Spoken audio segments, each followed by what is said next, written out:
fellow Gold participants from around the world. I'm Kristin Schwartz, licensed midwife and MC for Gold Learning.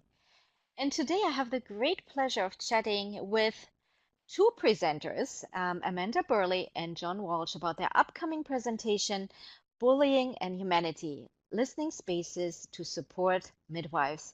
Welcome, Amanda, and welcome, John.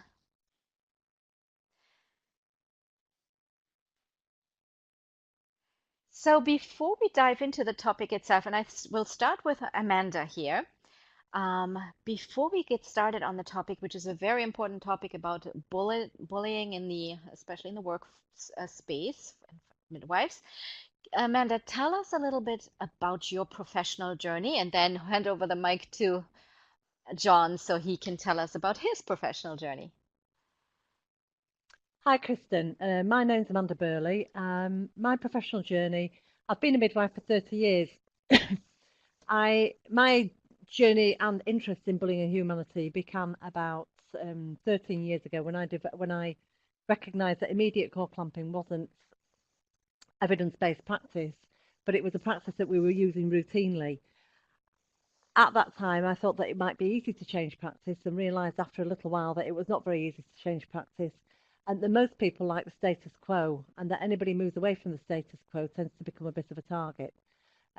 It's been quite an interesting learning journey, and by the end of it, it made me realise that there's quite a lot of people who, especially with the advent of social media where things are changing quite rapidly, who, when people put their heads above the parapet, can get shot down. It became common to me that there's a lot of people like that, so we joined forces really and became a network. And the bigger the network it became, the more I realised that there was more need for people joining and creating a network to listen to each other. I'll pass you over to John.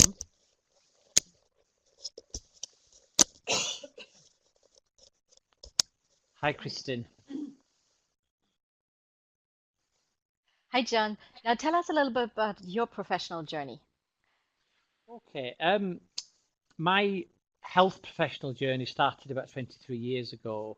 I worked for over 20 years with people who were homeless. Most of the time I was working on the streets with people who were outside of services and looking for housing and often suffering great social and health inequalities. I also did management and self-service improvement and some teaching. And these days I work in organisational development and I work on how we can support best cultures to emerge and to be sustained. I also work in terms of how we work together as systems.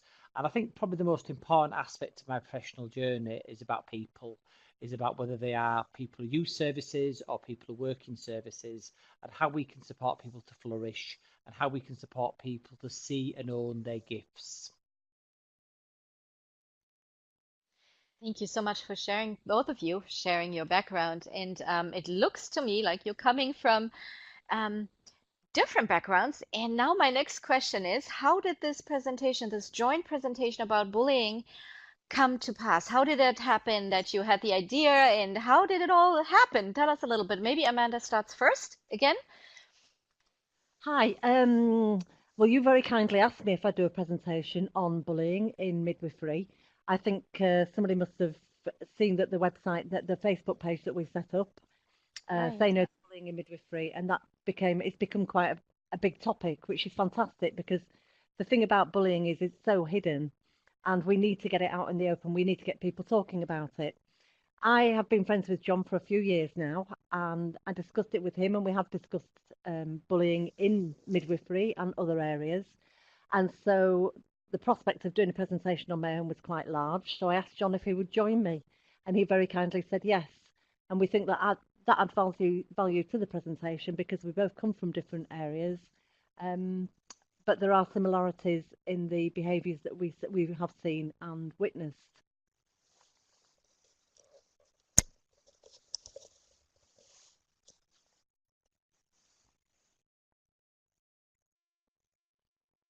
And John, can you also comment on that a little bit from your perspective?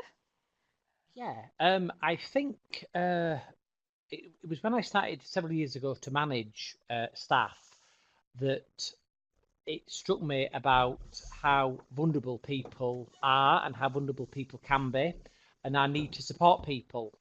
And I think that was the first thing. The second thing was actually meeting Amanda and also a number of other really fantastic midwives who, getting to know them, I was quite shocked in some cases to hear stories of bullying, and that bullying was a real issue within midwifery, not just in midwifery, but in many of our services. So I think the work with Amanda was part of an ongoing dialogue about how we can support people